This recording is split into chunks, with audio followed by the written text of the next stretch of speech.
परतवाडा इथं बहुचर्चित आणि राज्याला हादरवून सोडणाऱ्या व्हिडिओ प्रकरणाचा गुंता आता अधिकच वाढत असून तपासातून रोज नवनवीन आणि धक्कादायक खुलासे होत आहेत।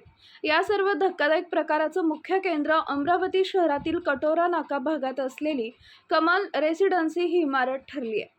याच ठिकाणी असलेल्या एका भाड्याच्या फ्लॅटमध्ये मुख्य आरोपी अयान यानं अनेक तरुणींना जाळ्या तोडून त्यांचं शोषण केलं आणि त्यांच्या आक्षेपार्ह अवस्थेतील व्हिडिओ हा फोटो काढून ब्लॅकमेलिंगचा भयानक खेळ रचला।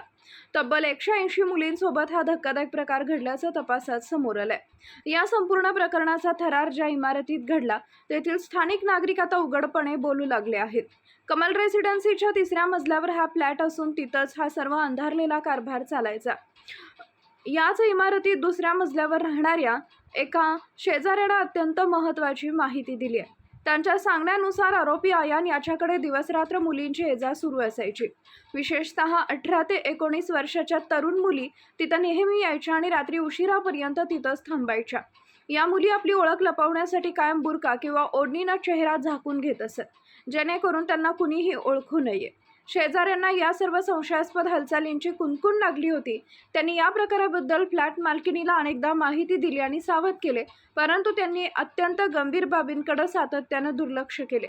या घटनेमुळे संपूर्ण परिसरात प्रचंड संतापाचं वातावरण असून 2ऱ्या मजल्यावरील शेजाऱ्यांना या प्रकरणी फ्लॅट मालकिणीवरही कठोर कारवाईची आणि त्यांना आरोपी करण्याची मागणी केली आहे। वारंवार सांगूनही त्यांनी कोणतीही दखल न घेतल्याने या गुन्ह्यात त्यांचाही सहभाग असावा असा दाट संशय व्यक्त करण्यात आलाय। अशा भयंकर घटनांमुळे चांगल्या सोसायट्यांमधलं वातावरण दूषित होते आणि लहान मुलांच्या मानसिकतेवर अत्यंत वाईट परिणाम होतो अशी भीतीही स्थानिकांनी व्यक्त केली आहे।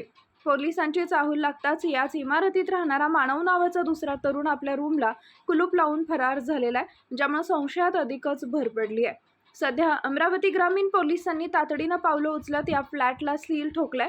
बहुतांश आक्षेपार्ह व्हिडिओ याच ठिकाणी चित्रित करण्यात आले होते। पोलिसांनी कारवाईचा फास आवळत आतापर्यंत अयान अहमद, उजेर खान, मोहम्मद साद आणि तब्रेज खान या 4 जणांना बेड्या ठोकल्यात।